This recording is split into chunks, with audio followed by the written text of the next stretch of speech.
കർഷകരിൽ നിന്ന് സംഭരിച്ച നെല്ലിന്റെ പണം ഇക്കുറിയും PRS വായ്പയായി നൽകും. കേന്ദ്രം വിഹിതം ലഭിക്കാനുള്ള കാലതാമസം ഒഴിവാക്കുന്നതിനാണ് ഇതെന്ന് ഭക്ഷ്യമന്ത്രി GR അനിൽ പറഞ്ഞു. 792 കോടി രൂപയാണ് കേന്ദ്ര സർക്കാർ നൽകാനുള്ളത്. കർഷകരിൽ നിന്ന് നെല്ല് സംഭരിച്ച് ഒരു മാസത്തിനു മുൻപ് തന്നെ പണം നൽകാനാണ് സംസ്ഥാന സർക്കാർ ശ്രമിക്കുന്നത്. ഇതിനുവേണ്ടിയാണ് കർഷകർക്കുള്ള പണം PRS വായ്പയായി നൽകാനുള്ള തീരുമാനം. ഇക്കുറിയും പണം PRS വായ്പയായി നൽകുമെന്ന് ഭക്ഷ്യമന്ത്രി GR അനിൽ പറഞ്ഞു.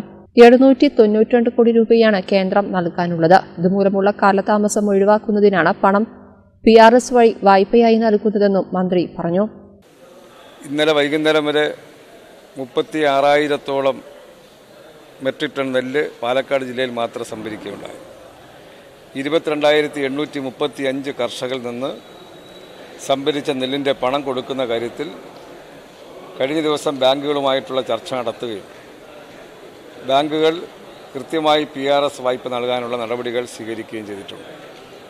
കഴിഞ്ഞ സീസണിലുണ്ടായ കുറവുകൾ പൂർണ്ണമായി മാറ്റിയെടുക്കാനാണ് ഇത്തവണ വളരെ നേരത്തെ തന്നെ അതിനാവശ്യമായ നടപടികൾ സ്വീകരിച്ചത്.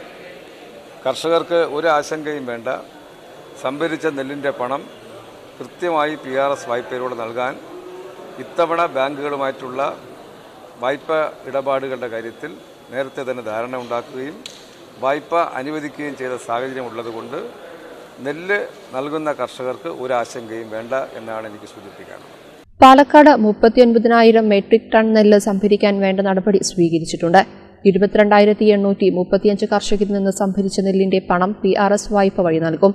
കഴിഞ്ഞ സീസണിലെ പിഴവ് ആവർത്തിക്കാതിരിക്കാനാണ് നേരത്തെ തന്നെ ബാങ്കുകളുമായി ധാരണ ഉണ്ടാക്കിയതെന്നും അദ്ദേഹം പറഞ്ഞു.